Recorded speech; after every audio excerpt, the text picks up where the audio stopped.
I call Sarah Dowie. Thank you, Mr Speaker. I rise in support of the Building Pools Amendment Bill in this second reading.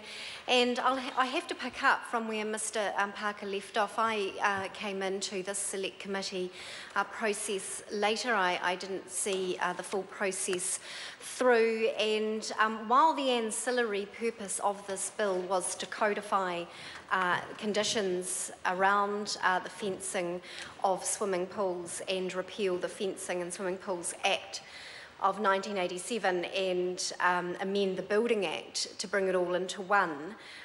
From my understanding of where the committee was going, this was the select committee process.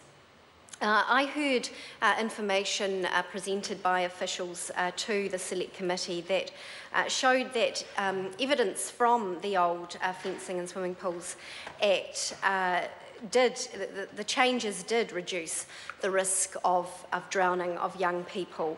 That said that 80% of young children who drowned were 2 years or younger, and that fencing certainly does prevent drowning. Now, some would say, of course, that is common sense, but certainly as a mother of 2 young children, I can appreciate the fact that when children see water, they get pretty excited, and if you're not keeping an eye on them, they could certainly unwittingly wander off and find themselves into difficulties. So, you know, the fencing, the cordoning off of swimming pools is an important part of our society here in New Zealand when we are so active in the water in New Zealand.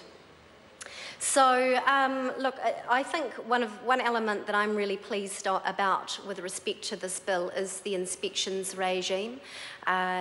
Obviously, it's been taken now to a 3-yearly basis to make inspections. Authorities will oversee that, but also suitably qualified independent inspectors approved by MB can make inspections also. But I think that 3-yearly basis is an important time frame to implement. It keeps, obviously, pool owners on their toes. And if owners are found not to be complying with the regulations, then there is a stepped framework for enforcement, and that includes not only warnings but then infringement notices and then ultimately court prosecutions if that is needed.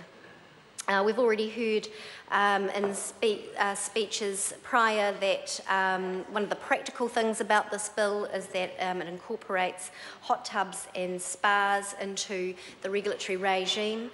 So a spa pool that has a locked cover, a locked sealed cover when it's not in use is an appropriate barrier to keep people out, certainly little people out.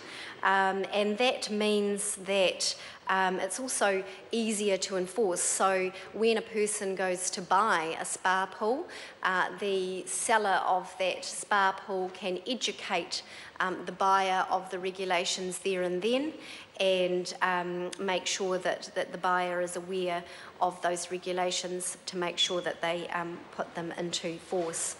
So, look, I'm quite happy with this bill that it brings about some minimum standards, and I think it's a good thing that it's codified into the Building Pools Amendment Bill, and I commend this to the House.